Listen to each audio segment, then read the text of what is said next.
গণ আন্দোলনের মুখে পদত্যাগ করে দেশ ছেড়ে ভারতে আশ্রয় নিয়েছেন শেখ হাসিনা। সেখান থেকে তার অন্য কোনো দেশে যাওয়ার কথা ছিল, তবে বাংলাদেশের সাবেক প্রধানমন্ত্রী ভারতেই থাকছেন বলে জানিয়েছে মার্কিন সংবাদ মাধ্যম সিএনএন-এর সহযোগী সংস্থা নিউজ 18।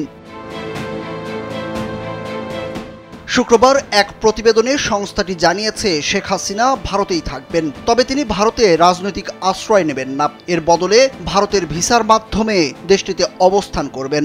নিউজ 18 এ ব্যাপারে বলেছে, শেখ হাসিনা রাজনৈতিক আশ্রয়ের ব্যাপারে তারা তাদের সূত্রের মাধ্যমে জানতে পেরেছে। সংবাদটি সিএনএন নিউজ 18-এর এক্সক্লুসিভ বলেও জানায় তারা। একই সাথে বাংলাদেশের সাবেক প্রধানমন্ত্রী শেখ হাসিনা ভারতে দীর্ঘ সময়ের জন্য অবস্থান করতে যাচ্ছেন বলেও জানায় সংবাদ মাধ্যমটি। এর আগে জানানো হয়েছিল শেখ হাসিনা যুক্তরাজ্যে রাজনৈতিক আশ্রয় পাওয়ার চেষ্টা করছেন, তবে যুক্তরাজ্য তাতে সম্মতি দেয়নি বলেই জানা যায়। এরপর যুক্তরাষ্ট্রও শেখ হাসিনার ভিসা বাতিল করে। পরে তিনি সৌদি আরব বা আরব আমিরাতে যাওয়ার চেষ্টা করছেন বলেও সংবাদ প্রকাশিত হয়েছিল।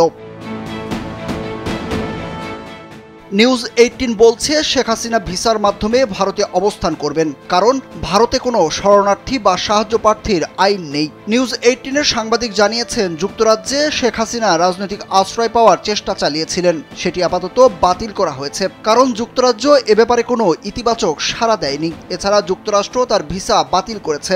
শেখ হাসিনাকে আশ্রয় না দিতে যুক্তরাজ্যের উপর ইউরোপের অন্যান্য দেশগুলো চাপ দিচ্ছে বলেও দাবি করা হয়।